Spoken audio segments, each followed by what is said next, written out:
ನೀವು ಹೇಳ್ದಂಗೆ ಮಳೆ ಅವಧಿಗೆ ಮುನ್ನ ಬಂದು ಡ್ಯಾಮ್ ಎಲ್ಲ ಭರ್ತಿಯಾಗುವ ಪೂರ್ತಿ ಇಲ್ಲ, ಇನ್ನು ಮಳೆಗಾಲ 3 ತಿಂಗಳು. ಇನ್ನೊಂದು, ಅಕಾಲದಲ್ಲಿ ಮಳೆ ಬಂದರೆ ಸಕಾಲದಲ್ಲಿ ಮಳೆಗೆ ತೊಂದರೆ ಆಗ್ತದೆ. ಮುಂದೆ ಬೇಕಾದಾಗ ಮಳೆ ಬರಲ್ಲ. ಈಗ ಬಂದು ಬಿಡಿತಲ್ಲ, ಮುಂದೆ ಒಳ್ಳೆ ಬಿತ್ತನೆ ಕಾಲ, ಬೆಳೆ ಕಾಲ, ಬೇಕಾದಾಗ ಬರಲ್ಲ. ಅಕಾಲದಲ್ಲಿ ಮಳೆ ಬಂದರೆ ಸಕಾಲಿ ತೊಂದರೆ ಆಗ್ತದೆ. ಈ ಸರಿ ಅಂಥದ್ದು ಏನಿಲ್ಲ, ಸಮತೋಲನ ಆಗ್ತದೆ. ಇನ್ನೂ ಜಲಪ್ರಳಯ ಇದೆ, ರಾಜ್ಯದಲ್ಲಿ ಜಲಪ್ರಳಯ ಇದೆ. ಇಡೀ ಭಾರತ, ಜಗತ್ತಿಗೆ ಇದು. ಸಾಗರದಲ್ಲಿ ಒಂದು ಅಚ್ಚರಿಯ ಸಂಗತಿ ಕಾಣುತ್ತೆ. ಜಲಸ್ಫೋಟ ಅಂತ ಹೇಳಿದ್ದೆ ನಾನು, ಅಲ್ಲಿ ಒಂದು ಆಗ ಲಕ್ಷಣ ಇದೆ. ಮಾನವನಿಂದ ಆಗುತ್ತಾ ಪ್ರಕೃತಿಯಿಂದ? ಎರಡು ಸೇರಿ ಆಗುತ್ತೆ, ಮನುಷ್ಯರೇ ಮಾಡೋದಲ್ಲಿ. ಕೆಲವೊಂದು ಹೇಳಕ್ಕೆ ಹೆದರಿಕೆ ಆಗುತ್ತೆ. ಪರಿಹಾರ ಏನಾದ್ರು?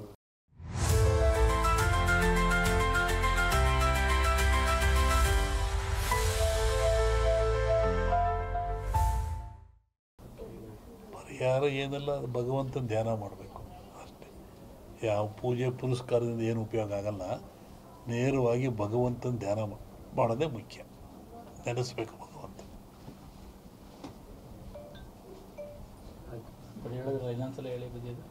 ಯಾವ್ದ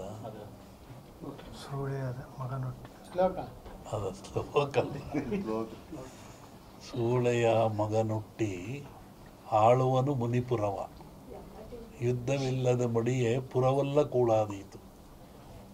ವಾಮ ವಿಷ್ಣು ವಾಮಾವತಾರದಲ್ಲಿ ವಾಮನ ಭೂಮಿ ಕೇಳಿದ, 3 ಅಡಿ ಭೂಮಿ ಕೇಳಿದ, ಎಲ್ಲ ಕತ್ ಉಳಿತು. ಅಮೇರಿಕಾ ದೇಶದಲ್ಲಿ ಅಲ್ಲೇ ತುಳಿದವನ್ನ ವಾಮನ ವಿಷ್ಣು ವಾಮಾವತಾರದಲ್ಲಿ ಬಲಿಯ.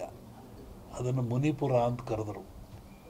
ಏಸಂಡ್ ಇಡೀ ಹಿಸ್ಟ್ರಿ ಒಳಗೆ ಅಮೇರಿಕವನ್ನು ಮುನಿಗೆ ದಾನ ಕೊಟ್ಬಿಟ್ನಲ್ಲ ಅವನು, ವಾಮನಿಗೆ ದಾನ ಕೊಟ್ಟನಲ್ಲಪ್ಪ, ಅದು ಮುನಿಪುರ ಅಂತ.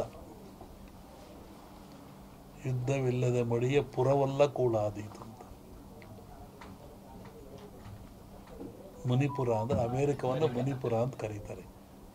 ಅದು ಅಮೇರಿಕ ಒಂದು ದೇಶದಾಗಿರಲಿ, ಎಲ್ಲರೂ ಸೇರ್ಕೊಂಡ್ರಲ್ಲಿ. ಶ್ರಾವಣದ ಮೇಲೆ ಹೇಳ್ತೀನಿ ಅದ್ರ ಬಗ್ಗೆ.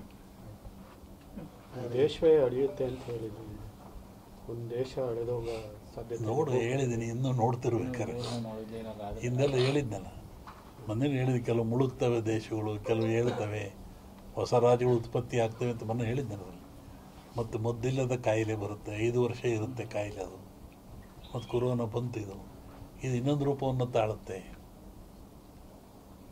ಆದರೆ ಸಾವು ನೋವು ಕಮ್ಮಿ, ಕಾಯಿಲೆ ಮಾತ್ರ ಈ ಸಂವತ್ಸರದಲ್ಲಿದೆ. ಹೊಸ ರೋಗ ಉತ್ಪತ್ತಿಯಾಗಿ ಉಸಿರಿಗೆ ಸಂಬಂಧಪಟ್ಟದ್ದು, ಜನ ಆ ಥರ ಸಾಯ್ತಾರೆ. ಆಗ ಭೂಮಿ ಹೇಳಿದ, ಭೂಮಿ ಗುಡ್ಡ ಬಿಡಿ ಉಳ್ತವೆ ಅಂತ ಹೇಳಿದ್ ನಾನು.